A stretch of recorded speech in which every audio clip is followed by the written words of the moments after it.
যে মানুষ রমাদান মাস পাওয়ার পরে চাকুরিজীবী হতে পারে, মসজিদ কমিটির ইমাম হতে পারে, মসজিদের ইমাম হতে পারে, সভাপতি হতে পারে, সেক্রেটারি হতে পারে, ওই বড় বড় জায়গার বড় বড় পদের বড় বড় পদস্থ কর্মকর্তা হতে পারে, রমাদান মাস পাওয়ার পরেও যদি সুদ না ছাড়ে, গোনা না ছাড়ে, কোন নারী যদি বেপর্দা বন্ধ না করে, নেকের কাজ যদি না ধরে, স্পষ্ট আপনারা ঘোষণা দিয়ে দেবেন বা দিলেকে বলে দিবেন 11 মাসের গোনা এত পরিমাণের পাওয়ারফুল, যেই গুনার কারণে, যেই গুনার ধাক্কায় ইবলিসের ধোঁকা বন্ধ হইলেও এই একটা মাস ওই ধাক্কার কারণে চলতেছে। তার মানে 11 মাস পুরো জিন্দেগিটা শয়তানের ধোঁকায় পড়ে গুনাহ শুধু করে নাই, অলরেডি শয়তান হয়ে গেছে। ঠিক না বেঠিক?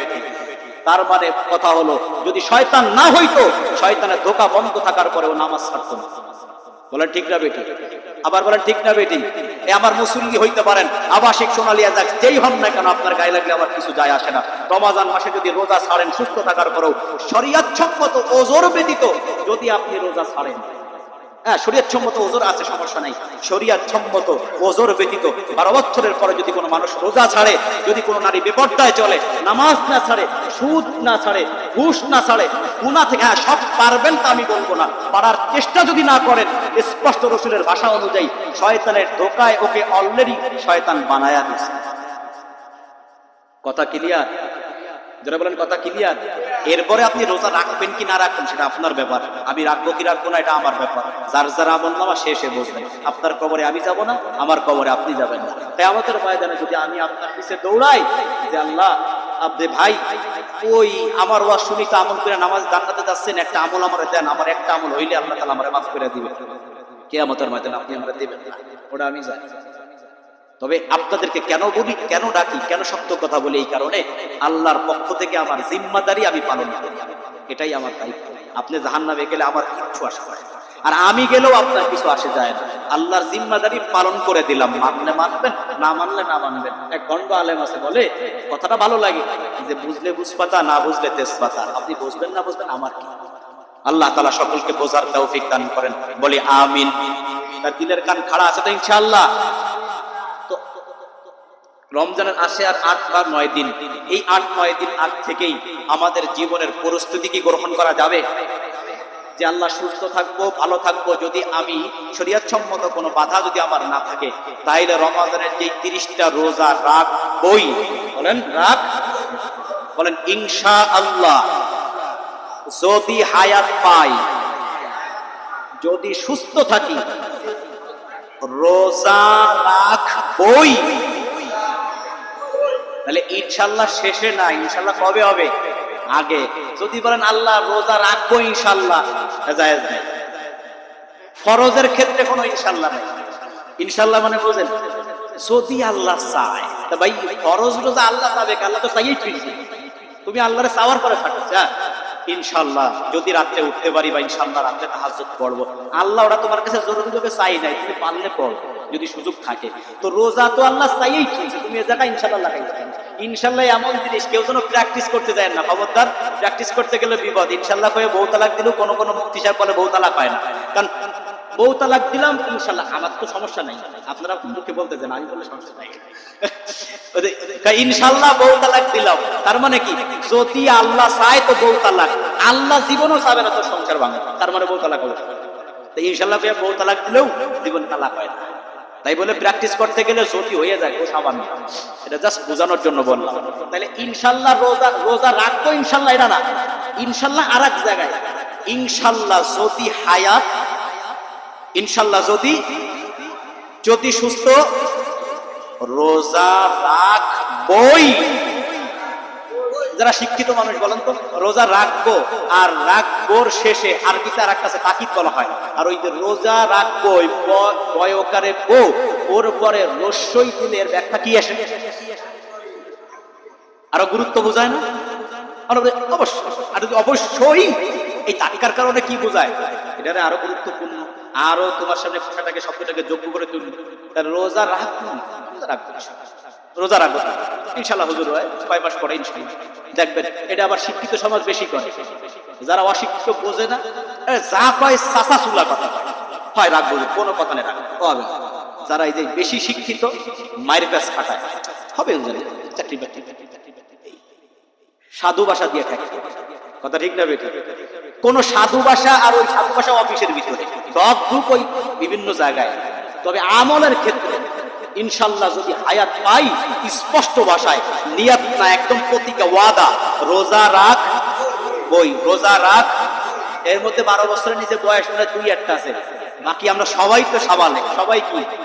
আর এ পর্যন্ত যারা দেখবেন সমাজে কিছু লোক আছে মোটর সাইকেল পা দিয়ে স্টার্ট দেয়, সব করে, মসজিদে আসলে চেয়ার খোঁজে, আছে না? না ভাই কথা বলেন।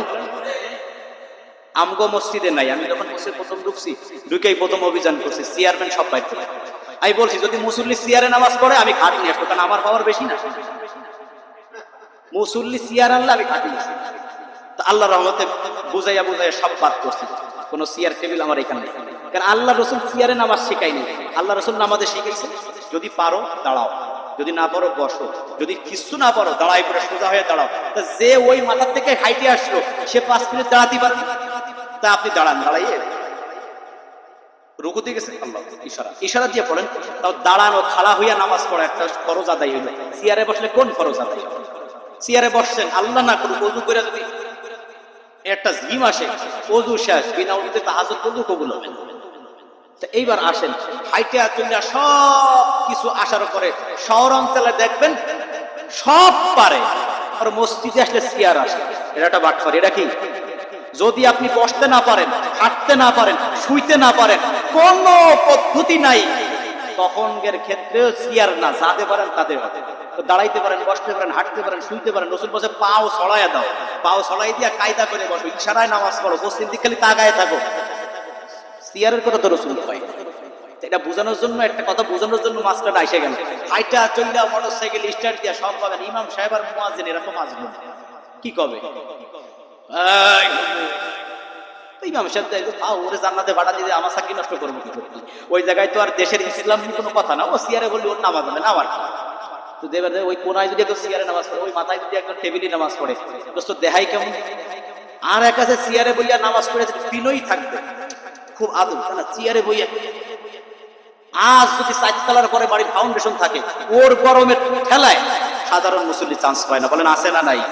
যদি বলেন নাই, তাহলে আপনি আমার প্রশ্ন করে আমার কাছে দলিল নেবেন। আর যদি বলেন আছে, দেখবেন, তাও আমার সাথে দেখা করবেন। আর যদি স্বীকার করেন যে আছে, আমার ধারে বাড়বেন। তো ঠিক এমনি ভাবে কিছু মানুষ আছে রমাজানের আগে সব দিক থেকে সুস্থ, সব চলে। রমাজান আমার পরে ওনার পেটে ব্যথা, গ্যাস্ট্রিক, আলসার, পাইলসের সমস্যা, এই জায়গা ওই জায়গা, জয়েন্টে ব্যথা। রোজা রাখতে হাঁটুর জয়েন্টে ব্যথা, তা হাঁটুর জয়েন্টে ব্যথা তো রোজা রাখতে সমস্যা। এমন আছে না নাই?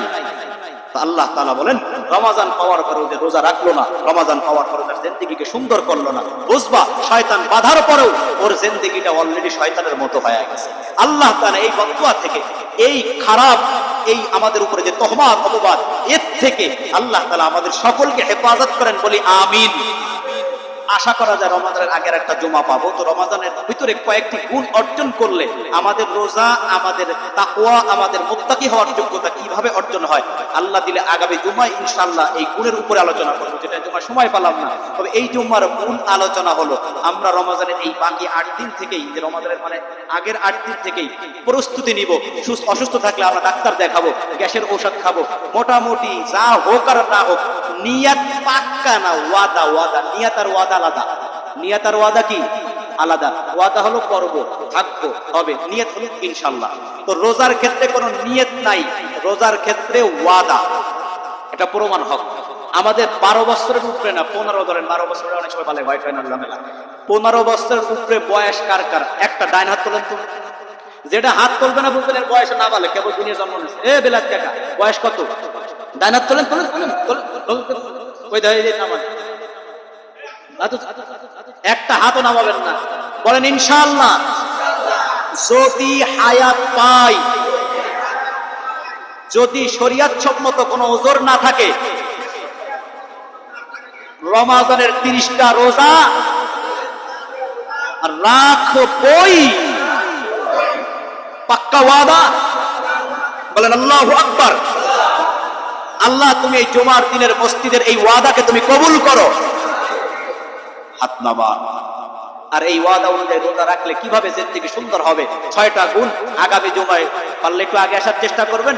আল্লাহ তাআলা তৌফিক দান করলে আলোচনা করব আমলের নিয়তে, আপনারা শুনবেন। বাকি যে আলোচনাটুকু হইল, যে ওয়াদা হইল, এর উপরে আল্লাহ তাআলা আমাদেরকে অটল থাকার তৌফিক দান করেন। চিৎকার দিয়ে বলেন আমিন। ওয়া আখিরু দাওয়ানা।